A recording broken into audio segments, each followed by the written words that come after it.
Waaqayyo abbaa keenya biraa gooftaa keenya Yesuus Kiristoos biraa ayyaanni nagaanii faraarri hunduma keenyaaf haa baay'atu. Galanni Waaqayyoof haa ta'u. Akkam jirtu? Waaqayyoon baay'inaan galateeffannaa. Macaafa keenya ergaa Efesoonii arrasii barachuu keenyatti fufnaa. Torbee darbee furtuuwwanii tiksiiwwan furtuu kuticha keessa jiranii tokko tokko kaasnee ilaalaa turre. Addumaan iyyuu boqonnaa 6 ga'ee ergaan Efesoon boqonnaa 6 ga'ee maal nuun jedhaa? Gooftaatti jabaadhaa lakkoofsa 10 irratti kanaa achi gooftaatti humna isaa saangoo qabeessattis jabaadhaa nuun jedha. Kanaaf sa'aatiin keessa jirru sa'aatii jabaachuu qabnudha. Sa'aatii gooftaan jabaadhaa nuun jedhudha. Ayyaana Waaqayyootiin akkuma kutichi nutti dubbatu humna isaa isa aangoo qabeessattis nuun jedha. Ofii keessanitti nuun hin jedhu. Beekumsa keessan wayii irratti nuun hin jedhu. Barumsa akaadaamii wayii bakkeetti qabdan irratti nuun hin jedhu. Yookiin immoo qabeenya qabdan, beekamtii qabdan, waan namoota biratti qabdan wayii irratti nuun hin jedhu. Humna gooftaa isa aangoo qabeessatti jabaadhaa jedha. Addumaan iyyuu sa'aatiin nuyi keessa jirru kana keessatti ergaan akkasii baay'ee barbaachisaa akka ta'e natti dhaga'ama. Maaliif jennaan sa'aatii nuyi keessa jirru kun sa'aatiitti kiristaanummaatti baay'ee qalladame wayiiti. Sa'aatiitti kiristaana ta'uu keenya jibbineefaa jira.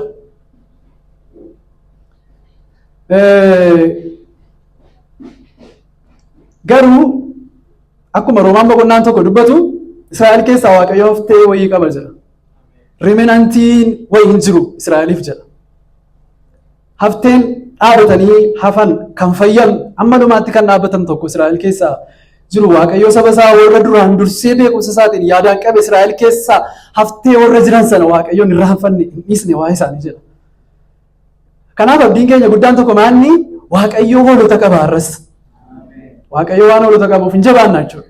Yaaqoob moora deebi'ee boqonnaa 5 irratti Iyyasuus Kiristoos deebi'ee dhufuuf waan jedhuuf yaada garaa keessanii jajjabeessaa nuun jedha.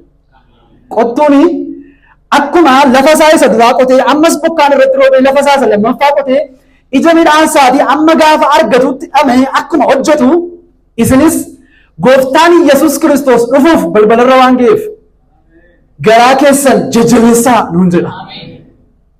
Kanaaf iyyuu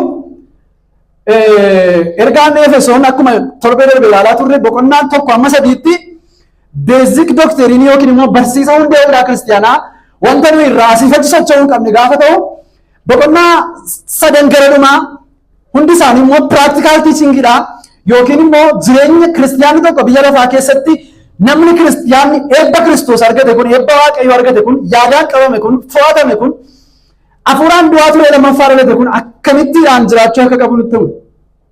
Kana jiraachuudhaaf immoo gooftaatti humna isaa aangoo qabeessattis jabaachuudhaan nuun jedha.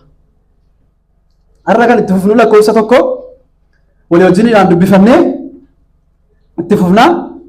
Lakkoofsa 1-2 saaluteeshinii yookiin immoo nagaadhaa kan inni dubbatu walitti qabaansaa lakkoofsa 1-2 nan dubbisaa. Ani Phaawulos fedha Waaqayyootiin ergamaa Kiristoos Yesuus kanan ta'e warra karaa Kiristoos Yesuus amananii Waaqayyoof qulqullaa'anii mandara Efesoon jiraataniif kana caafuu kooti. Waaqayyo abbaan keenya gooftaan keenya Yesuus Kiristoosis ayyaana nagaas isiniif haa kennu. Ameen. In kadhanna mataa keenya gadi qabannee. Abbaa keenya sagalee kee bakka buunee akka jiraannuuf sagalee kee bakka buunee akka dubbannuuf waan hundumaa sagalee kee keessatti akka walitti qabnuuf jireenyi nuyi kee jiraannu baay'ee waan cimeef siif abboomuu akka hin dinne baay'ee waan nutti toleef siif abboomuu akka hin dinne yeroo hundumaa wanti nuyi qabnu hundumtuu siin akka ulfeessu jireenyi keenya siin akka ulfeessu tajaajilli keenya walitti qabamuun keenya qaama Kiristoos ta'uun keenya siin akka ulfeessuuf ayyaana kee nu baay'isi. Sagalee kee addana teenye nama biraaf akka dhaggeeffanne ofii makeenyaaf akka dhaggeeffannu kun ilaa waa'ee baluu dubbata akka jenne waa'ee makoo dubbata jennee akka dhaggeeffannu qalbii keenya akka jijjiirrannu akkatti gammannu waanuma sagalichi nu godhe hundumaa akka taanuu fi ati ayyaana keetiin laphee keenya haaressi gargaaraa keenya waan taateef nu wajjiniidhaan waan jirtuuf galanni fulfinni siif haa ta'u. Ofii koo keessaa fuudhee waan itti dabalu tokko illee akka hin jiraanne sagalee keetiif akka nama namuuf na gargaari. Warra dhaggeeffataniif dubbiin ayyaana dabalu gidduu keenyatti haa baay'atu. Galanni siif haa ta'u. Isa jaallattu ilma kee Yesuusii. Ameen. So boqonnaan tokko lakkoofsi tokko akkuma dubbifannetti maal nuun jedhaa? Ani Phaawulos fedha eenyuutiin? Fedha Waaqayyootiin maal kanan ta'e? Ergamaa Kiristoos Yesuus kanan ta'e warra Kiristoos Yesuusitti amananii Waaqayyoof qulqullaa'anii mandara Efesoon jiraataniif kana caafuu kooti. Waaqayyo abbaan keenya gooftaan keenya Yesuus Kiristoosis ayyaana nagaas isiniif haa kennu jedha. Yeroo darbe eenyuuf barreeffame ergaan kuni isa jedhuu fi old manuscript warra durii keessatti namoonni barattoonni macaafa qulqulluu tokko akka nutti himanitti Efesooniif kan jedhu hin jiru nuun jedhu. Especially Latin Vulgate kan jedhamu old manuscript macaafa qulqulluun gaafa barreeffamu kaanoniin macaafa qulqulluu gaafa barreeffamu akka kanatti walitti qabame waan hin barreeffamnee fi maqaa qaba soorsiin irraa walitti funaanamu. Baay'ee macaafa qulqulluun walitti funaanamu humti isaa dinqiidha. Walitti funaanamu humti macaafa qulqulluu dinqiidha. Maaliif jennaani barreeffamii amma kana ga'u isa tokko iddoo biraatii isa tokko immoo iddoo biraatii tokko dhagaa irratti barreeffame tokko immoo gogaa horii irratti barreeffame tokko immoo muka irratti barreeffame iddoo adda addaatii abbootiin waldaa kiristiyaanaa warri Waaqayyoo isaan gargaare walitti qabanii utuu kaanooniin isaa kontekistiin isaa tun dogoggoriin macaafa kun macaafa ta'ee nu bira ga'e. Kanaaf Laatin Vulgeetii isa durii keessatti ispeeshaalii soorsiin Laatin Vulgeetii jedhamu jira. Isa keessaa hin jiru jedhu. Sababii inni buusaati immoo yeroo kaa'amu ergaan kuni waldaa kiristiyaanaa hundumaatiif addumaan iyyuu Eeshiyaa Maayinarii keessa waldoota jiraniif Eeshiyaa Maayinarii jechuun macaafa mul'ataa boqonnaa 2-3 keessatti irraa argannu tooratti naanna'ee akka inni dubbifamaa turedha kan isaan nutti himan. Kanaaf saayikilikaal pistilii jedhama yookiin immoo ergaa naanna'ee waldoota hundumaatiif dubbifame jedhama. Mandara Efesoon irra jiraataniif kana caafuu kooti kan jedhu. Tarii torbee kana hin dubbatiin darbe yoon ta'e jedheen irra deebi'ee kan nuyi itti fufnee ilaallu ani Phaawulos jedhudha. Ani Phaawulos. Amma sa'aatiin keenya nuu kennetti ani Phaawulos. Phaawulos ergaa isaa baay'ee yeroo barreessu ani Phaawulos ergamaan Yesuus Kiristoos nuun jedha. Ani Phaawulos ergamaan Yesuus Kiristoos nuun jedha. Ergaa isaa tokko keessatti garuu namoonni Phaawulosin gargaaran lafa isaan bira jiranitti ergaa sana wal duukaa akka ergaa jiru gaafa nutti himu nuyi jedhee dubbata. Fakkeenyaaf akkuma yeroo darbe ilaalaa turre Filippisiiyuus irratti yoo dhaqxanii ilaaltan lakkoofsa tokko boqonnaa tokko lakkoofsa tokko irratti Ximootiyoos wajjin barreessaa waan jiruuf obboleessa koo Ximootiyoos wajjin ergaa kana isiniif ergaa jirra jedha. Lammaffaa Qorontoos irratti Ximootiyoos wajjin barreessa. Qolaasaayis boqonnaa tokko yoo dubbifattan ergaa Qolaasaayis irrattis Ximootiyoos wajjin barreessa. Ergaawwan yeroo darbe ilaalle hunda isaanii keessatti Ximootiyoos wajjin akka barreessu Filimooniin dabalate Ximootiyoos akka isa bira jiru nuyi jedhee dubbata. Tasaloniqee duraaf isa lammaffaa irratti immoo dhaqxanii yoo dubbistanii Silwaanosiif Ximootiyoos wajjin jedha. Lama ta'anii Silwaanosiif Ximootiyoos wajjin ergaa kana gara waldaa Tasaloniqeetti erginaa jedha. Kutaa kana irratti garuu ani Phaawulos jedha. Maaliif akka inni Ximootiyoos ittiin daballee wanta ifaa ta'e qabaachuu hin dandeenyu. Yeroo darbe Ximootiyoos ergaawwan kana keessatti bira jira jennirra tariitii Ximootiyoos ergaa isaa duraaf isa lammaffaa gaafa barreessu Phaawulosii Ximootiyoosiin gara Efesoonitti of biraa ergee waan jiruuf ta'uu danda'a.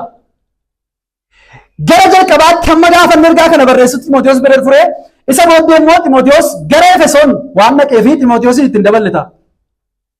Kanaaf kutaa kana gaafa nu barreessu ani Phaawulos jedha. Isa duraa Qorontosii yoo dubbistan immoo ani Phaawulos ergamaan Yesuus Kiristoos obboleessa koo Soosteenisii wajjin jedha. Soosteenis obboleessaa wajjin gara waldaa Waaqayyoo isa mandara Qorontos jirutti barreessinaadha. Ergaa isa kana keessatti garuu ani Phaawulos jedha. Phaawulos eenyudha? Phaawulos eenyudha? Ani jedhee amma kana aboodhaan namichi dubbate kun eenyudha? Isa dhaga'uudhaaf dirqama maalii qabna? Phaawulos ani jedhee nu barreessu isaatiif Phaawulosin dhaga'uuf dirqama maalii qabna? Phaawulos eenyudha? Isa jedhee wajjin ilaala. Eenyudha Phaawulos? Waanuma Phaawulos ilaallaarra. Phaawulos maqaa isaa irraa kaatanii yoo ilaaltanii Phaawulosuma jechi jedhu jecha laatinii Phaawulos or P-A-U-L-U-S jedhu irraati kan dhufedha. Phaawulos hiikni isaa isa xiqqaa jechuudha. Xiqqaa tinnishu namicha xiqqaa. Kanaafidha ergaa isaa keessatti ani ergamoota Waaqayyoo keessaa hundumaarra xinnoodha. Qulqulloota Waaqayyoo hundumaarra nan xinnaadha. Ergamoota Waaqayyoo keessaa hundumaarra xinnaadha. Addumaan iyyuu waldaa Waaqayyoo waan an ari'adheef ani isa xinnaadha. Xinnaa ta'uu koo duwwaa ammoo hin ta'in ergamaa jedhamee waamamuun iyyuu naaf hin ta'u. Maal jedhamee waamamuun? Ergamaa jedhamee waamamuun maal hin ta'u? Naaf hin ta'u. Ani xinnaadha. Ergamaa jedhamee waamamuun iyyuu naaf hin ta'u. Sababiin isaa waldaa Waaqayyoo an ari'adhe waldaa Waaqayyoo ari'achuu koo duwwaa ammoo hin ta'in ani hangafa cubbamootaatiidha. Ani cubbuudhaan isa duraa akkan ta'e utuma beekuu Waaqayyo ana isa cubbuudhaan hangafa ta'e kana keessaan obsisaa guddaa akka ta'e agarsiisuudhaafidha. Obsisaa maal akka ta'e? Obsisaa baay'ee guddaa akka ta'e agarsiisuudhaaf araara naa buuseedha.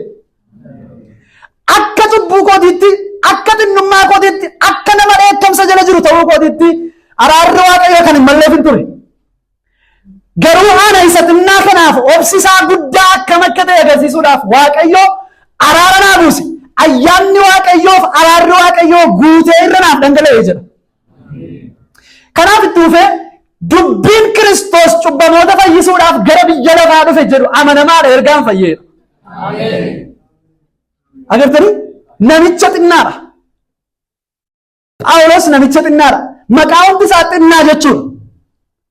Xinnaa jechuudha. Hiiki maqaa isaati xinnaa jechuudha. Phaawulos nama akkamiiti? Jechuudhaaf siitiizanii isaa yookiin immoo lammummaan isaa Yihuudiidha. Yookiin gosi isaa reesiin isaa Yihuudiidha. Gosi isaa akkuma ni Oromoo, Amaaraa, Tigree, Kambaataa, Walaayittaa maaloo jennee qoqqoonnu akkuma sana gosi isaa Yihuudiidha. Yihuudii ta'ee Yihuudii afaan Giriikii dubbatudha. Afaan Giriikii keessaati loqoda aksentii kooniyee Giriik Yihuudii afaan jedhamu kan dubbatudha. Aksentii jedhamu kan dubbatudha. Sanyii Abrahaam qomoo Israa'el hidda Biniyaam keessaa dhalate. Sanyii Abrahaam qomoo Israa'el keessaatii ijoollee Israa'el 12 keessaatii Biniyaam irraati kan inni dhalate. Biniyaam ijoollee Israa'el keessaatii isa xiqqaadha. Namicha mucaa Yoosef baay'ee jaallatudha. Macaafa qulqulluu seera uumamaa yoo dubbistan hidda Biniyaam keessaati kan inni dhalate. Roomaa boqonnaa 11 lakkoofsa 1 irratti waa'ee saba Israa'el fayyina saba Israa'eliif gaafa dubbatu egaa ani nan gaafadhaa Waaqayyo saba isaa gateeraare matumaa kun ta'uu hin danda'u. Ani ofii kooti afaanuma isaa keessaa ani ofii kooti nama eessaa? Nama Israa'el. Sanyii Abrahaam gosa Biniyaam keessaa tokko. Gosa Biniyaam keessaa tokko. Sanyii Abrahaam qomoo Israa'el gosa Biniyaam keessaati kan inni dhalate. Gosa Biniyaam keessaati. Kan inni dubbatu afaan Giriikiidha jenneerra. Hojii ergamootaa 21:37 yoo dubbifattan argachuu dandeessu. Mooticha duratti gaafa falmatu afaan Giriikii gaafa inni dubbatu atis nama Roomaati jechuudha ittiin jedha mootiin. 21:37 irratti Phaawulos afaan Giriikiitiin akka inni dubbatu argitu. Qomoon Biniyaam kuni qomoo akkamiiti? Waan jedhu xiqqoo ishee ilaalla. Qomoon Biniyaam qomoo ijoollee Israa'el keessaa qomoo xiqqaa akka ta'e isinitti meera. Qomoo xiqqaa akka ta'e isinitti meera. Yaaqoob yookiin Israa'el inni jennu dubartoota laabaan dubartoota lama fuudhee inni jalqabaa Raahel ishee inni jaallatudha. Ishee tokko immoo Liyaa ishee inni hin jaallanne yookiin immoo ishee dukkanaan itti kennanidha. Gaafa mana ga'u ishee inni jibbeedha. So kan inni argame obboleessi kuni qomoo kana keessaati Biniyaami mucaa Raahel Yaaqoob haadha manaasaa Raahel irraati kan inni argatedha Biniyaam. Seera uumamaa boqonnaa 35 lakkoofsa 18. Seera uumamaa boqonnaa 35 lakkoofsa 18 yoo dubbifattan Raahel du'uu ishee jala mucaa balateedha Biniyaam. Raahel du'uudhaaf yeroo lubbuun ishee keessaa ba'uuf jettetti jedha macaafa qulqulluun maqaa mucichaa Been-Onii jettee moggaafteedha. Been-Onii jettee moggaafte. Abbaan isaa garuu Biniyaamin jedhee moggaase. Been-Onii jechuun ilma gadda koo jechuudha. Biniyaamin jechuun garuu ilma mirga koo jechuudha. Mucaa ilma mirgaa jedhamu kana keessaati. Sanyii ilma mirgaa jedhamu kana keessaati. Phaawulos kan inni dhalate. Phaawulos kan inni dhalate. Gosni kun gosoota Israa'el keessatti gosa xiqqaadha. Gosa xiqqaadha. Macaafa qulqulluun gosi kun gosa xiqqaa akka ta'e nutti dubbata. Phaawulos gara jalqabaatti deebitanii dubbifattan maqaan isaa Saa'ol akka ta'e hojiin ergamootaa nutti hima. Maqaan isaa inni jalqabaa Saa'ol akka ta'e macaafa qulqulluun hojiin ergamootaa nutti hima. Tariitii Saa'ol jedhamee maqaa isaa moggaafamuu isaatiitii fi tilmaami guddaan jiru tokko maatii isaa mooticha Saa'ol waan beekaniif fakkeenyaaf abbootii keenya dur maal godhu nama beekamaa wayii nu biraatii fi nama maqaan isaa jaallatamu nama maqaan isaa guddaa wayii yoo argatan fakkeenyaaf abbootii keenya warri jalqabumaa kaasanii waldaa keessa tajaajilaa bara dargitiifaa kaasanii tajaajilaa turan macaafa wangeela maqaa wangeelota jalqabaarra jiran nu moggaasu. Maaliif walitti dhufa kiristiyaanaa wajjin walitti dhufa kan koo akka itti moggaamuun isaa nafu. Maatiyoos, Yohaannis, abaluu jedhanii isa moggaasan maqaa akkasii. Kanaaf Phaawulosii fi maqaan kun kan moggee mootichi Saa'ol gosa Biniyaam keessaa dhalate. Gosa Biniyaam keessaa dhalachuu isaa mootuu hin ta'ini mootii Israa'el keessaati nama beekamaadha. Gara waggaa 42tiif Israa'eliin kan geggeesse waan ta'eef mucaan kun gaafa guddatu akka mootii Saa'ol nu ta'a laata jedhanii moggaasuun isaanii nafu akka tilmaamaatti. I'm not sure akkasittiidhaan yoo qabattan. So maaliif jennaan waa'ee gosa kanaa Saa'ol gaafuma dubbatu ofiisaatii Saduraa Saamu'eel boqonnaa 9 lakkoofsa 21 yoo dubbistan akkasidha. Saa'ol immoo deebisee ani gosoota Israa'el keessaa gosa Biniyaam isa xinnaa keessaa mitiire. Gosa Biniyaam keessaa iyyuu immoo qomoon abbaa kootii hundumaa irra xinnaadha mitiire. Biniyaam xinnaadha kan Saa'ol immoo hundumaa irra xinnaadha achi keessaa maaliif wanta akkasii anatti dubbattaa jedhe. Saa'ol jedhanii moggaasanii turanii akka mootii kanaa nama guddaa nuu ta'a nama biyya bulchu nuu ta'a jedhanii yaadanii moggaasuun isaanii nafu. Jedhanii moggaasuun isaanii nafu. Kanaaf maqaan Phaawulos inni jalqabaa gara Phaawulositti nufi Saa'ol akka jedhamu akkas hubattanii dabartan.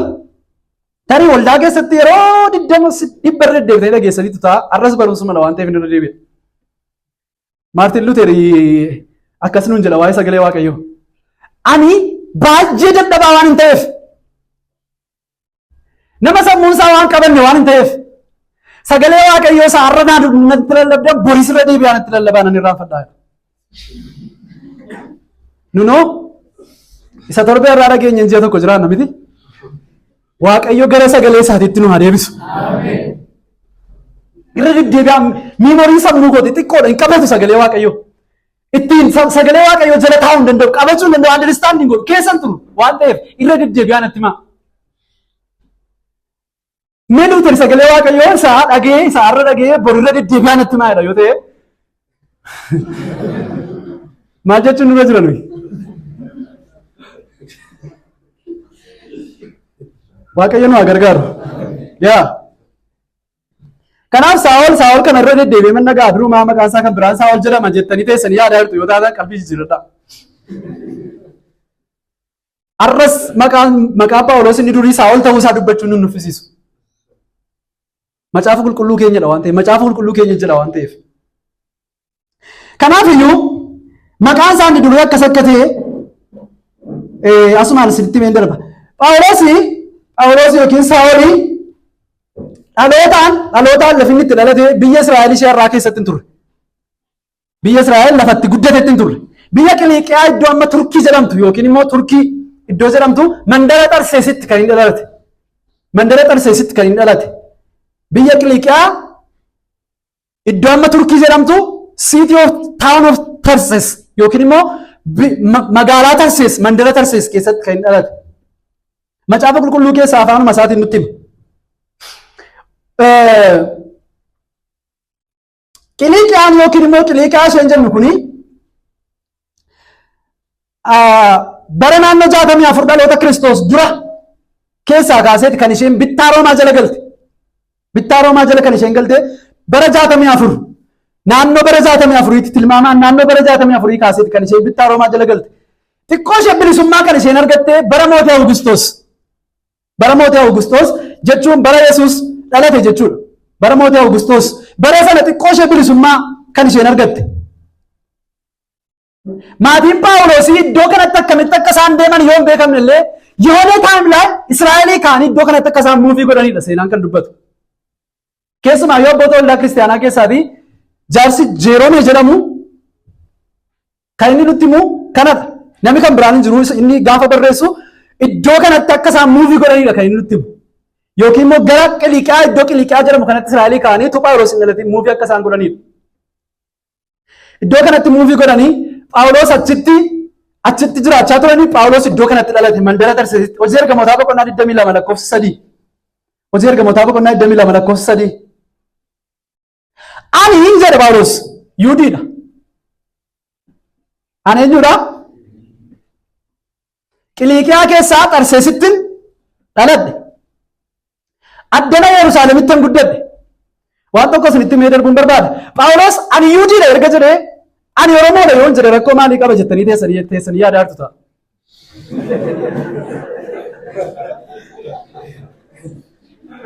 Macaafi qulqulluun iddoo tokko tokkotti waan ibsa nuu kennee darbee na duukaa bu'aa jira jedhee miti. Ibsuma nuu kennee darba malee.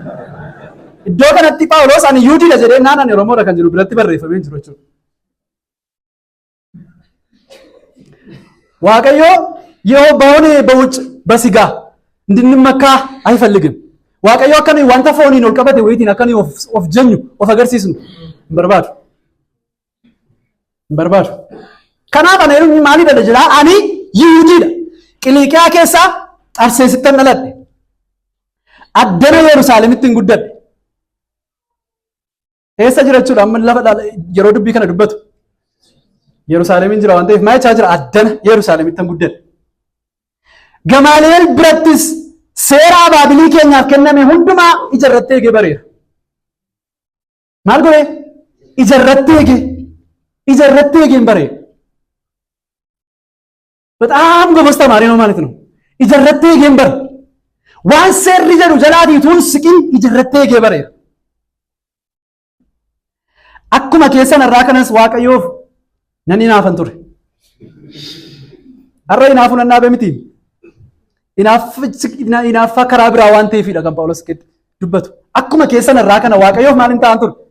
Nan hinaafan ture. Kanaaf Phaawulos Qiliiqiyaa Xarseesitti akka inni dhalate Yerusaalemitti immoo akka inni guddate macaafa qulqulluun ofii isaatii nutti maal jechuudha. Tilmaamaan barattoonni macaafa qulqulluu akka nuu kennanitti dhaloota Kiristoos dura bara 5 amma dhaloota Kiristoos booda bara 5 gidduutti kan inni dhalate. Dhaloota Kiristoos dura bara 5 amma dhaloota Kiristoos booda bara 5 gidduutti.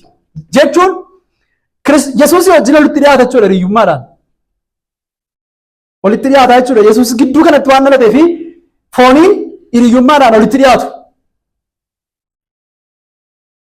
Umuriin isaanii walitti dhiyoo waan ta'eef walitti dhiyaatu.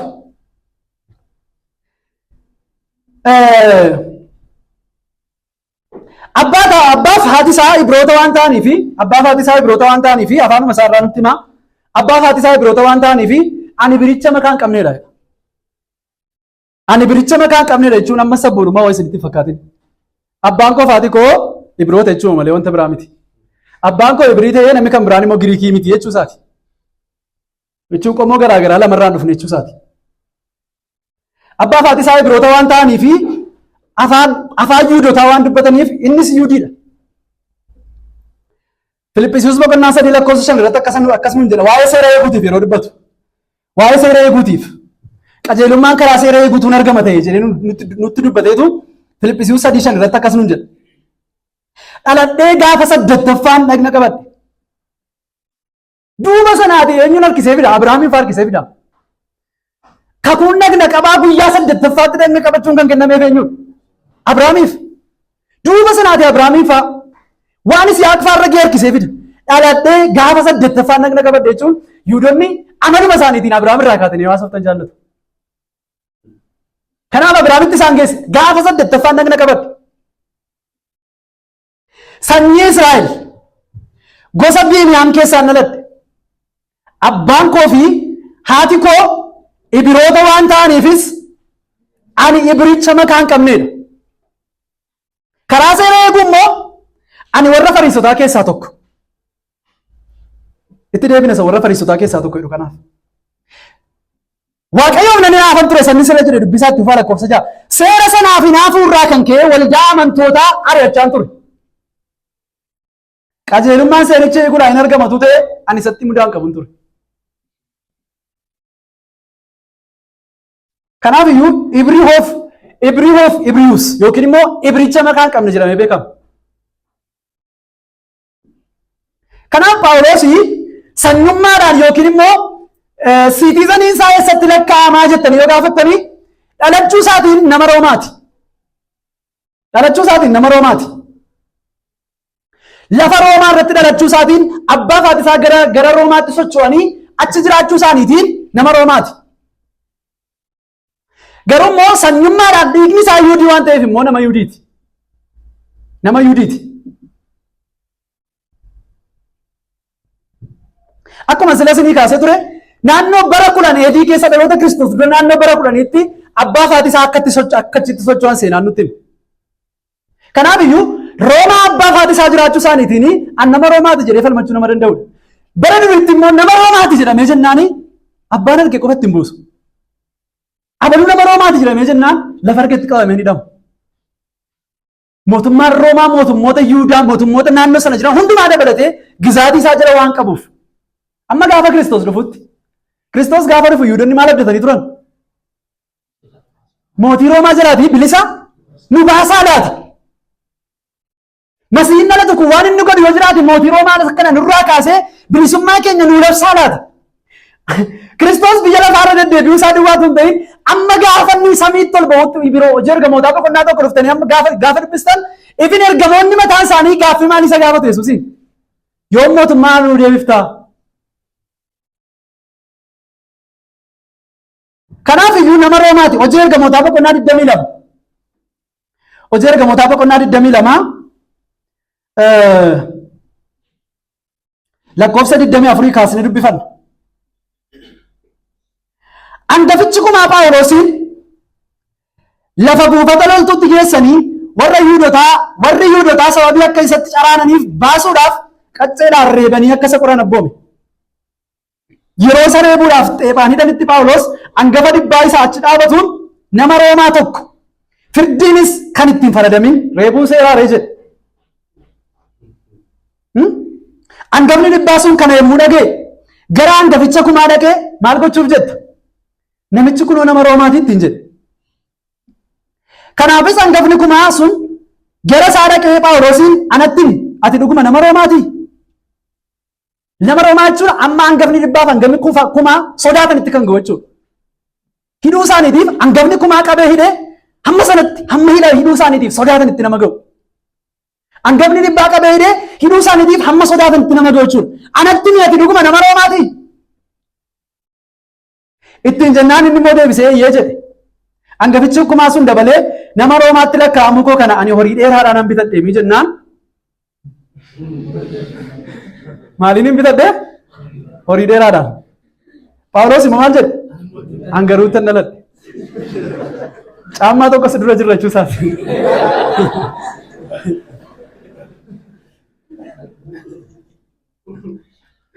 Yemmus warri isa qoruudhaaf turan achumaan isarraa deebi'an. Maal waan ta'e duwwaadhaaf? Nama Roomaa waan ta'e duwwaadhaaf. Hangafni kumaa sun Phaawulos nama Roomaa ta'uu isaa erga hubatee waan isa hiisiseef hin sodaate. Lammummaadhaan nama Roomaatitti dhalachuudhaan jechuudha. dhiiga yookiin immoo dhiiga Israa'el reesii Israa'el qabaachuu isaatiin garuu nama Israa'el yookiin Yuudiidha. Phaawulos nama akkasiidha. Waa'ee maatii Phaawulosii fi macaafa qulqulluun abbaan isaa baluudhaa haati isaa immoo baluu jedhamti jedhee nutti himu. Waa'ee maatii Phaawulosii fi macaafa keessaa wanti nutti dubbatame tokko iyyuu hin jiru. Garuu waan tokko duwwaa argan. Ilmi obboleettii isaatii yeroo tokko akkasa gargaaree argan. Ilmi obboleettii isaatii hojii ergamootaa 23:16. Ilmi obboleettii isaatii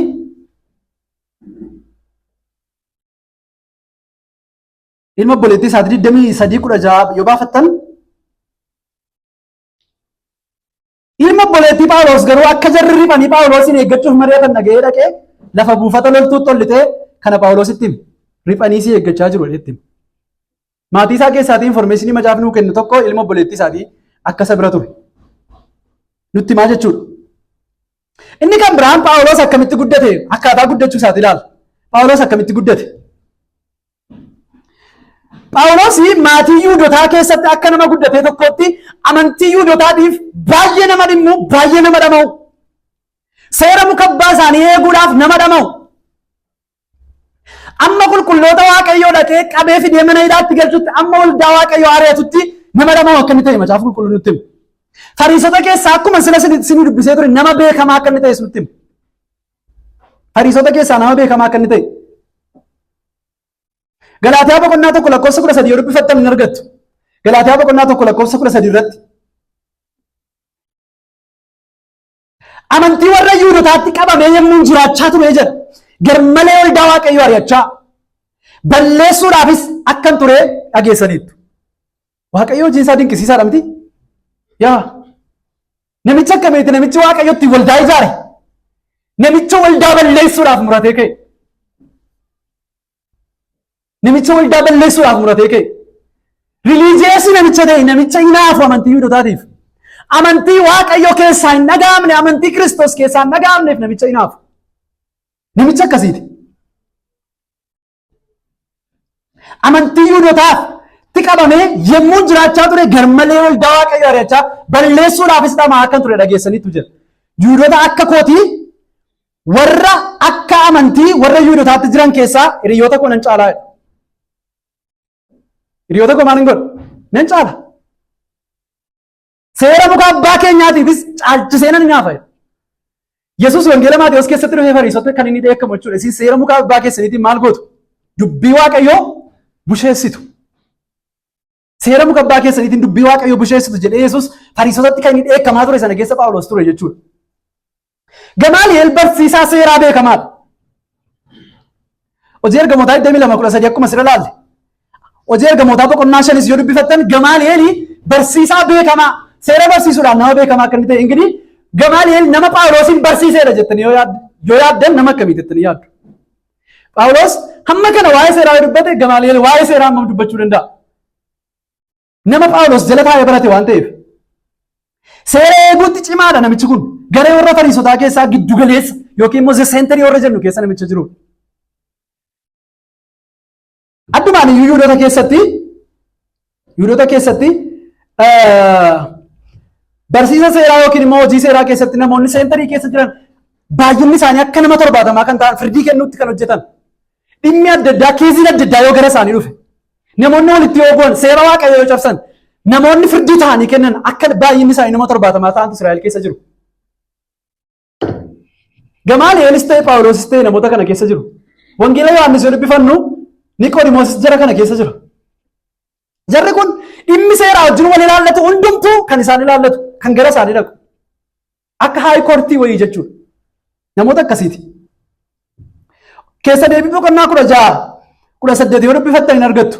Keessa deebii 16 irratti kellaa mandaroota kee warra Waaqayyo gooftaan keessiif kennu hundumaa keessatti akka gosa keetiitti abboota firdii fi gaggeessitoota hojiirra dhaabii jira. Isaan saba sanaaf firdii qajeelaa haa kennan jedha. Firdii qajeelaa haa kennan jedha.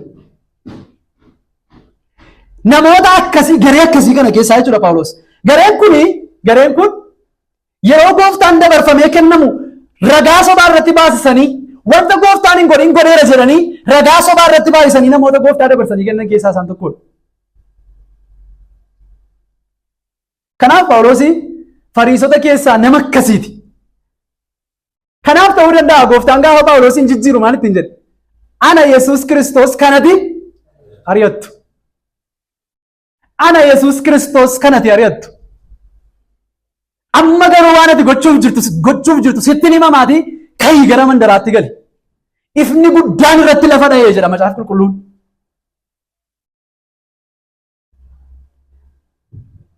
Hojii ergamootaa 26:4-5 irratti waa'ee kanaa gaafa dubbatu Phaawulos akkasuma jedha. Waa'ee garee kana keessa jiraachuu isaatiif 26:4-5 xinnummaa kootii jalqabee saba koo gidduutti jedha.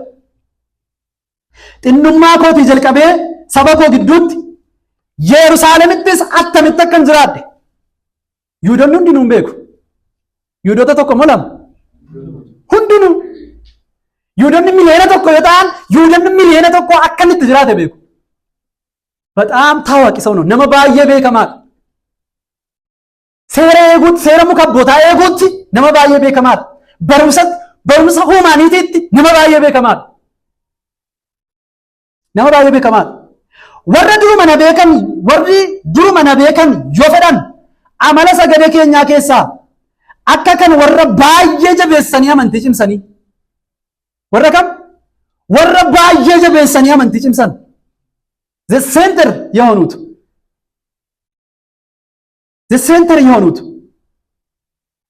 yookiin immoo assembiliin hundumtuu kaawunsiliin hundumtuu dhimmi hundumtuu kan isaan ilaallatu namoota akkasii keessa akka inni ture. Amantii cimsanii akka kan warra Fariisotaatti jiraachuu koo dhugaa ba'uu hin danda'u. Ana miti namoonni kan biraan dhugaa ba'uu hin danda'u. Amma immoo sababii abdiisa Waaqayyo abboota keenyaaf kenneef ani hadheeffamee firdii eeggachaa jira. Waaqayyo iddoo jijjiireedha wantichi. Duraan isatu maal gochaa ture? Namoota hadheeffamanii firdiif dhufanitti firdii kennaa ture. Ammoo hadheeffamee firdii eeggachaa jira. Baay'ee iddoo baay'ee kabajamaadha iddoo Phaawulos jiru kun. Iddoo baay'ee kabajamaadha. Yeroo tokko namoonni uummata keenya keessatti baay'ee beekamoo ta'an wayii yoo mudatan yoo gooftaa fudhatan miidiyaa waa'ee isaanii duwwaa ta'a miti. Inni garra maalleen bakka. Baay'ee akkas gochuun alaamaa winnatii wayii natti fakkaata. Yookiin immoo akka nama biyya lafaatti aktii gochuu wayii natti fakkaata. Maaliif jennaan Waaqayyo duratti daa'imni xiqqoon tokko gooftaa yoo fudhattes namichi Itoophiyaa guutummaan beeku yoo gooftaa fudhattes zesseen. Nafsi daanichi bakka ምንም ሌላ ትርጉም የለም. ልቡ tokko fayya malee wanta nuyi miidiyaa irraa taqaabballee waara kaasnu miti. Sini jedhe wal harkaa fuunee wanta nuyi abaloo akkas ta'e jennee wanta nuyi odeessinu wayii miti ta'uu hin danda'u. Waan isin bukeessaa nama akkasii immoo baay'ee nu qaanessa yeroo akkas goonu keessumaa uummata keenya keessatti baay'ee nu qaanessa. Inni meeshaa dhageessaniitu torbee tokkoon guutin amma immoo deebi'ee nutti himu. Namni populaarii sababii ta'eef miti kan lapheen isaa jijjiiramu. Namni wangeelaaf kan bu'aa buusu baay'ee populaarii waan ta'eef miti. Waaqayyo laphee namootaa jijjiiree akeekaan yeroo nama waan namni bu'aa buusuu danda'a wangeela Waaqayyoof.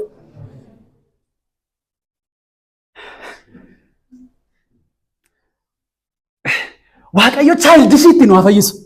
Bakka akkamitti siin jedha sagalee Waaqayyootti bilchaachuu dadhabu daa'ima ta'uutti Waaqayyo nu haa fayyisu. Nuyi namoota akkamitti hojjetan namoota ajandaa tokko yoo argatan guyyaa torbee tokko guutuu hojii dhiisanii irratti gubanidha. Nama deebinee macaafa qulqulluu keenya dubbifachuu hin dandeenye. Macaafa keenyatti dhufuu dubbifachuu sagalee Waaqayyootti dhiyaachuu caalaa namoota miidiyaa irraa wanti ho'u nutti mi'aawudha. Waaqayyo laphee keenya haa geddaru. Waaqayyo laphee keenya haa geddaru. Kanaaf nama akkasiiti ani jedha Phaawulos. Nama akkasiiti. Yihuudoonni hundumtuu na beeku jedheen. Yihuudoonni hundumtuu na beeku. Yihuudoonni hundumtuu na beeku. Warra baay'ee beekanii baay'ee amantii cimsan akraarii warra ta'an keessaa seenterii kan ture gidduu keessan ture. Waa'ee seeraatiif yoo ta'e hamma fiixeetti beeka. Garuu jedha Kiristoos gooftichi ifa waaqarraatiin humna guddaadhaan anarra bu'e. Laphee koo jijjiire.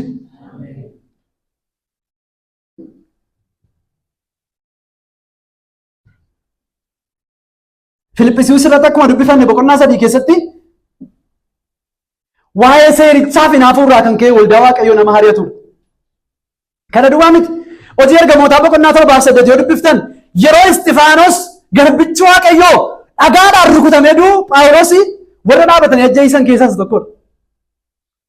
Wayyaan warra isa ajjeesanii Isxifaanosin ajjeesanii miilla isaa jala tureedha macaafi. Ajjeesaa kottaa wayyaa keessanis ni eegaa nama wayyaa Isxifaanos eegaa ture. Nama akkasiiti. Diina waldaa Waaqayyooti. Diina qulqulloota Waaqayyooti. Waldaa Waaqayyoo balleessuudhaaf nama bambara ture. Hojii ergamootaa boqonnaa 7 lakkoofsa 58 dubbifadhaa. Boqonnaa 8 lakkoofsa 1 akkas jedha. Saa'ol ajjeefamuu Isxifaanositti walii galee ture.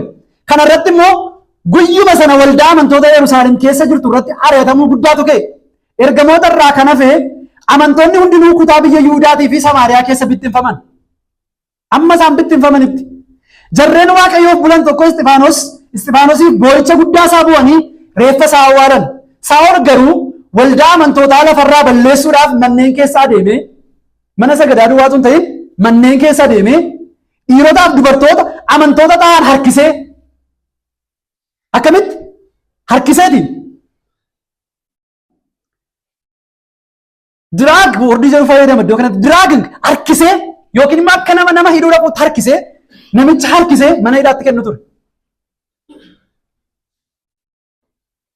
Kanaafidha fayyinni kiristaanotaa Waaqayyo laphee namootaa yoo jijjiire malee kiristaanonni namni tokko lafumaa ka'ee bakka kiristaana ta'uu natti tole natti mi'aa'ee nan fayya jedhee dhufee fayyuu hin danda'u obboloo tokko. Jijjiiramuun keenya fayyuun keenya mucaa Waaqayyoo ta'uun keenya hojii hafuurri qulqulluun laphee keenya keessatti hojjetudha. Namoonni waan kana gaafa ga'u Waaqayyo akkamitti dhaanu humnaanii lafa waan hin barbaadin na gochisiisa jedhanii yaadu. Who are you? Gaaffii akkasii gaafachuuf eeyyudha nuyi. Waaqayyo fedha laphee keenyaa jijjiiruu yoo barbaade jijjiira. Nuyi suphee harka isaa keessa jirru waan taaneef. Macaafa qulqulluun ofii isaati gaafa nutti dubbatu akkas nuun jedha. Waa'ee abdii nu keessa jiruutiif garuu humni humna gararraa kan keenya otoo hin ta'in kan Waaqayyooti. Kana eeguudhaaf humni humna gararraa kan keenya otoo hin ta'in kan Waaqayyooti. Nuyi garuu akka qodaa supheeti jedha. Waaqayyo qodaa suphee kana keessa humna isaa isa hin tuqamne isa mo'amuu hin dandeenye keessa kaa'e jedha. Humna akka qodaa suphee keessa humna jabaa akkasii kaa'e ittiin ulfaachuudhaaf jedha. Nama akkasii kana nama kiristaanota harkisee amantoota harkisee gara mana hidhaatti geessu waldaa Waaqayyo namicha ari'atu. Nama akkasii kanaaf ifni Kiristoos ba'e.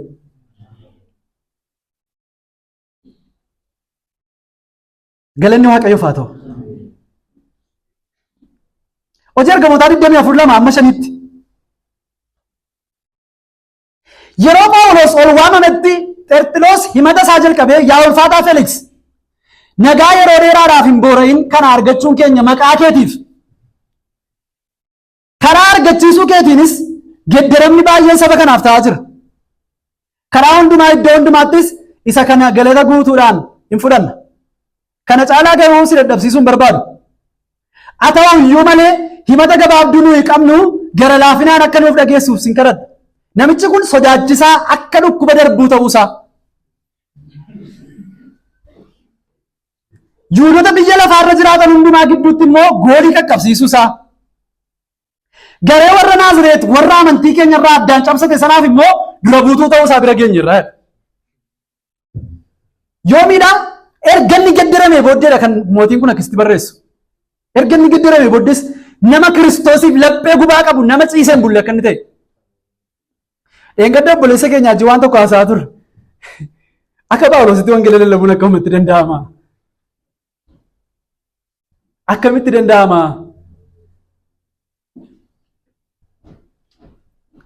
Mana kootu hin jedhin,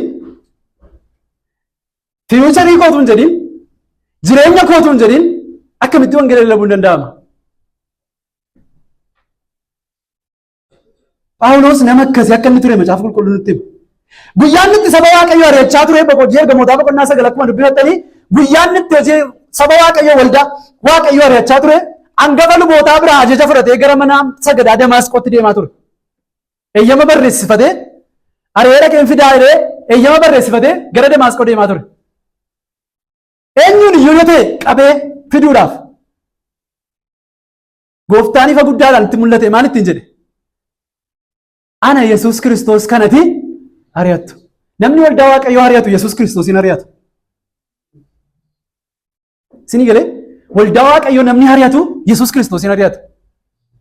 Sobuudhaan waldaa Waaqayyoo cabarbaruudhaan namni waldaa Waaqayyoo ari'atu Yesuus Kiristoosin ari'atu. Soba dubbachuudhaan waan Waaqayyoon jedhin jajuudhaan namni waldaa Waaqayyoo ari'atu Yesuus Kiristoosin ari'atu. Nama waldaa Waaqayyoo ari'achaa jiru irratti ifni Waaqayyoo waaqarraa akka irratti ba'i. Utuun turiin kana booddee Phaawulos Yesuus Kiristoos kun ilma Waaqayyooti jedhee akka inni lallabe argan. Yesuus Kiristoos kun ilma Waaqayyooti. Manneen sagadaa warruma kaleessa dhaqee ari'aa ture keessa dhaqee deebi'ee Yesuus Kiristoos kun ilma Waaqayyooti. Waan isin dhibu keessaa ergamoonni amananii fudhachuu didan. Yeroo muraasaaf nu goyyoomsaa ta'u malee maal akkamitti jijjiirama?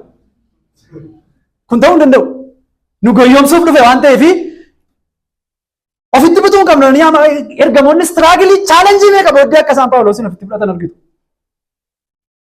Phaawulos nama akkasiiti. Sa'aatiin keenya deemaa jira natti fakkaata.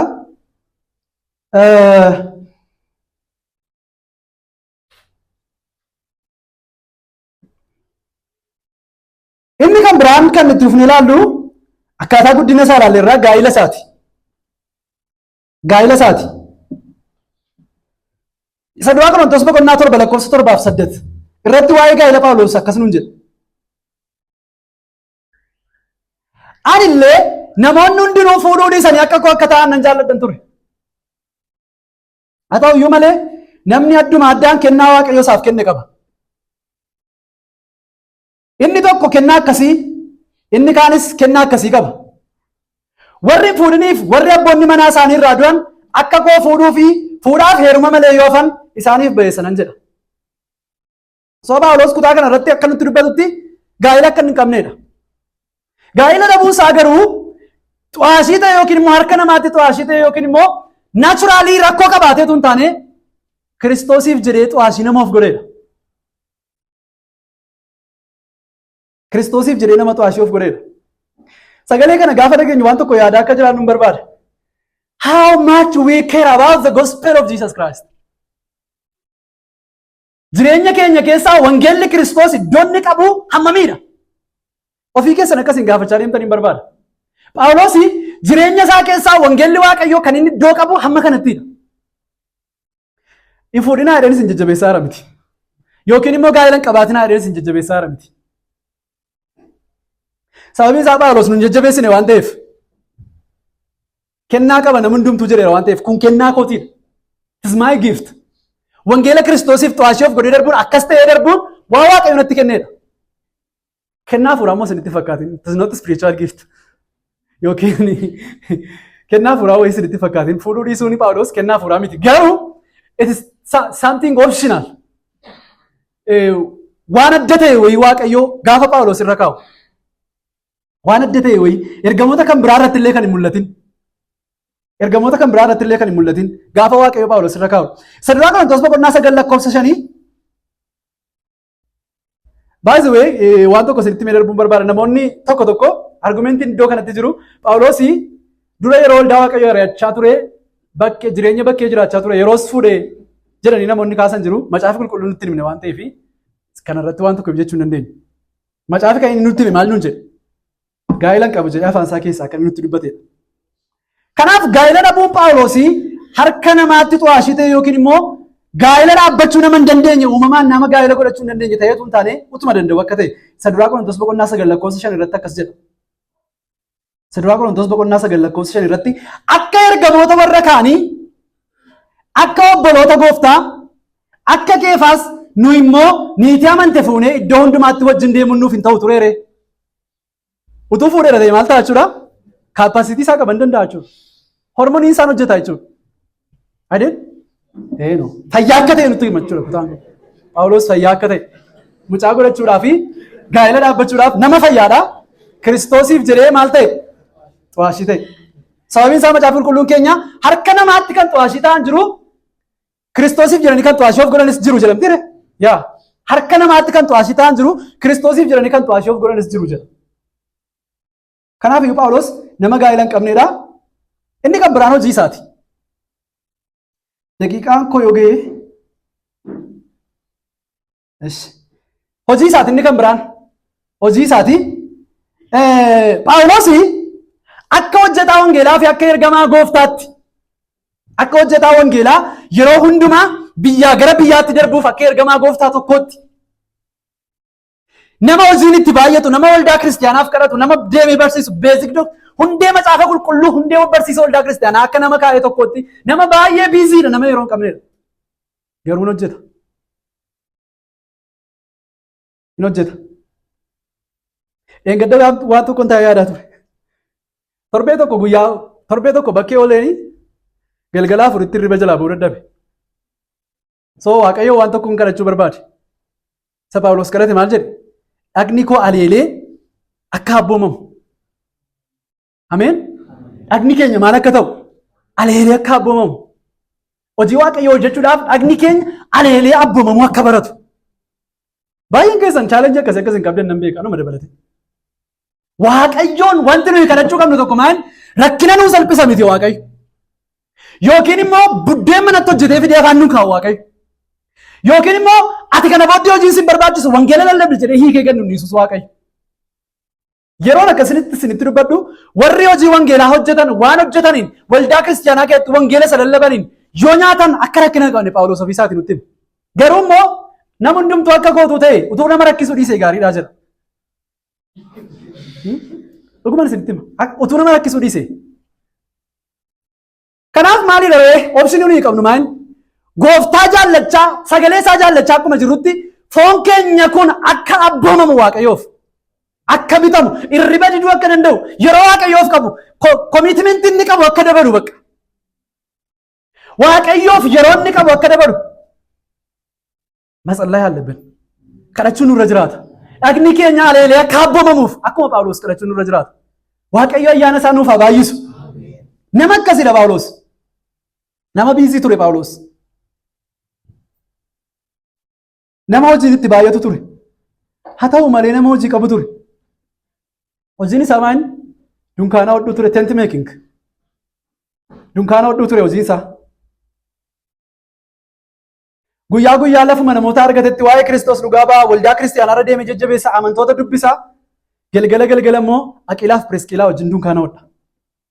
Hojii ergamootaa boqonnaa 18 lakkoofsa 3-5 irratti akkas nuun jedha.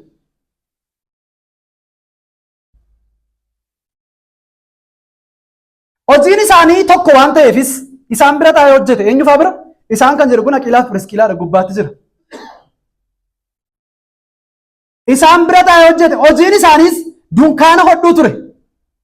Sanbata immoo mana sagadaa Yihuudootaa dhaqee Yihuudootaaf Giriikota amansiisuudhaaf isaanii wajjin dubbate. Silaasiif Ximootiyoos biyya Maqedooniyaatii erga Qorontositti galanii Phaawulos immoo kan biraa dhiisee dubbicha lallabutti qabamee Yesuus Masiihicha akka ta'e Yihuudootaaf dhugaa ba'e. Hojiin isaa dunkaana hodhuu ture. Tariitu dunkaana hodhuu sa'aatiin itti darbata. Kanaafidha Phaawulos saduraa Qorontos irratti irriban namna kan inni jedhuuf. Irriban namna hin dhamaana. Hin dhamaana. Baay'ee wayii obboloota ko sa'aatii ammaa kanatti tajaajila dhamaatii hin qabne baay'ate. Bakka ችግር የለውም. ጥቅሲ tokko lukkifattee naan rakkoo hin qabu. Waldaa qabdaa akka eenyu sin gaafannetti situ irratti mootiidha. Banatteetta isa booddee waan barbaadde hojjetta mana keetti dhamaatii hin qabu. ጥቅሲ tokko lukkifattaa gara barbaaddetti hiiktee lallabda dhuftee. Maanni ma ixayyaqee. Bakka waldaadha jedhama garuu maqaan isaa. Sagalee Waaqayyoof namni keerii godhu hin jiru. Waan sagalee Waaqayyoo hin jenne jechaa oollaa. Waan Waaqayyo nutti himinnatti meera jechaa oollaa. Kanadha. Tajaajilli dhamaatii qaba. Phaawulos irraa akka arginutti dhamaatii qaba. Irriba dhabuu qaba. Dadhabuu qaba. Dhama'uu qaba. Kufuu qaba. Argachuu qaba. Inni garmaachuu Filippisiiyuus irratti Phaawulos humna Kiristoos, humna Waaqayyoo naaf kennu waan hundumaa gochuu nan danda'a gaafa jedhu tulluu yoon barbaade naannessuu hin danda'a jechaan jiru. Argachuutti beennaa dhabuuttis beenna. Wanta humna Kiristoos nuuf kennuun humna haayiliin bammisateen በክርስቶስ ሁሉንም እችላለሁ ሲል ጳውሎስ maal jennuun jechaa jira yeroo argannus hin dandeenya yeroo dhabnus hin dandeenya waaqayyo situation nuyi keessa jiru hundumaa keessatti nu jajjabeessu dhuguma isinitti hima abdii sobaa olii kennuun nurra jiraatu dhuguma wangeela Kiristoosiif namoota hojjetan yoo taane rakkinni numa nutti dhufa namna akka nama tokkotti supernatural maanii wayin taane nuyi nama lammaffaa irratti wayii taane malee nama rakkinni hidhatee biraan geenye wayii tokko hin taane foonuma dadhabaa wayii fannee jirra dhukkubsachuu danda'a dhagni keenya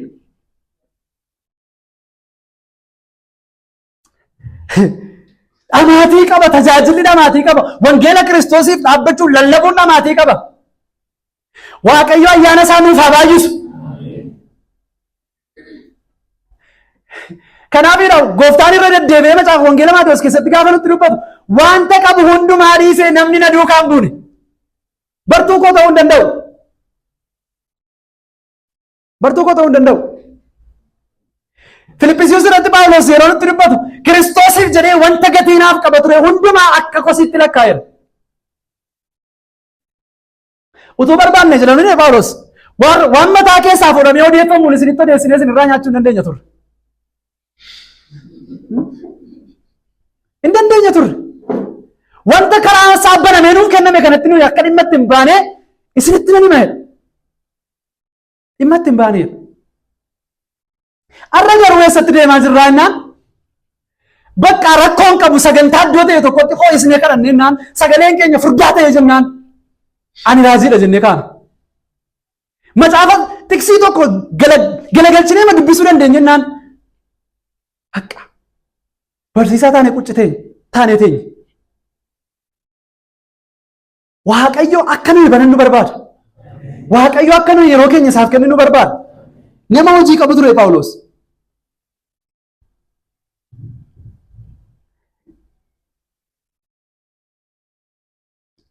Salamaffaa Qorontos boqonnaa 6:3-8 dubbifannee dhaabna asuma irratti Salamaffaa Qorontos boqonnaa 6:3-8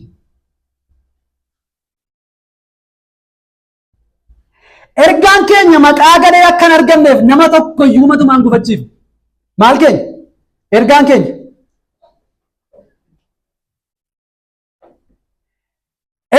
keenya maqaa gadee akka hin argamneef nama tokko iyyuu matumaan gufachiif haa ta'u iyyuu malee nuyi karaa hundumaan akka hojjetoota waaqayyootti of hin dhiyeessina hojjetoota waaqayyoo ta'uu keenya agarsiisuudhaaf baay'ee nobsina baay'ee maal hin taane hin obsina in rakkanna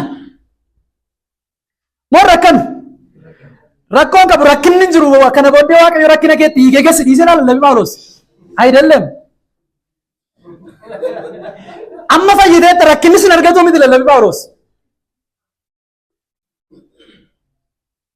amantoota sab-Saharaa gaditti yookiin immoo Saharaa gara gadii keessatti rakkinni itti taphatee nuyi sanbataan hiiknee gaddiisaa oolu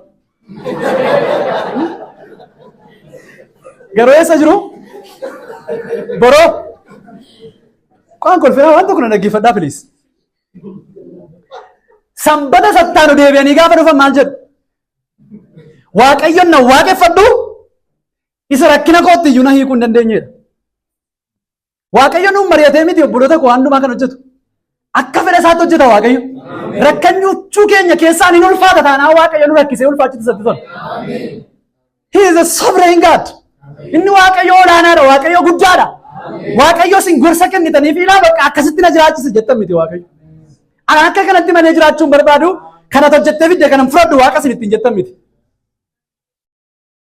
rakkina keenya keessaan ulfaachuu barbaade waaqayyo rakkina keenya keessaan ulfaata hin rakkannaa jedhee Phaawulos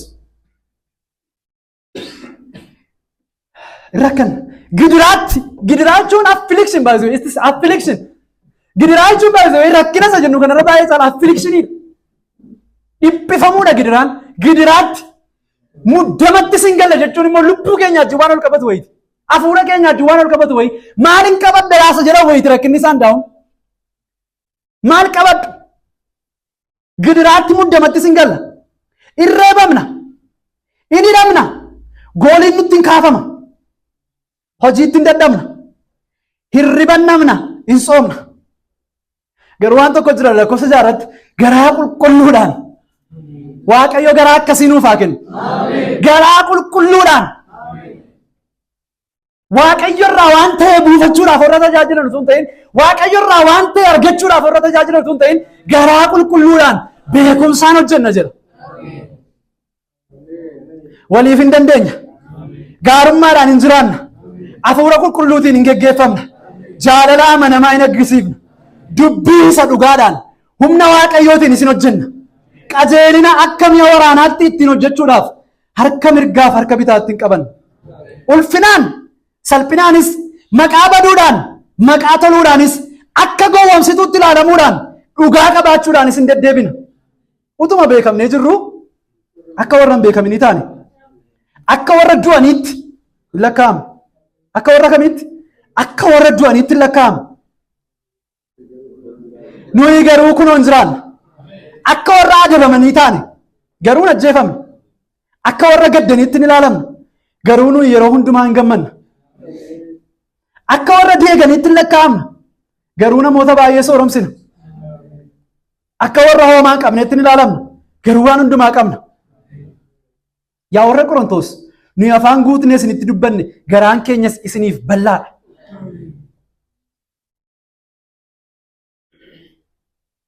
Galanni Waaqayyoof haa ta'u. Phaawulos nama akkasiiti. Ayyaanni nuuf haa baay'atu. Waaqayyoon bakka buuna yoo ta'e, Waaqayyo garaa akkasii nuuf haa kennu. Wangeela isaa bakka buuna yoo ta'e, Waaqayyo garaa akkasii nuuf haa kennu.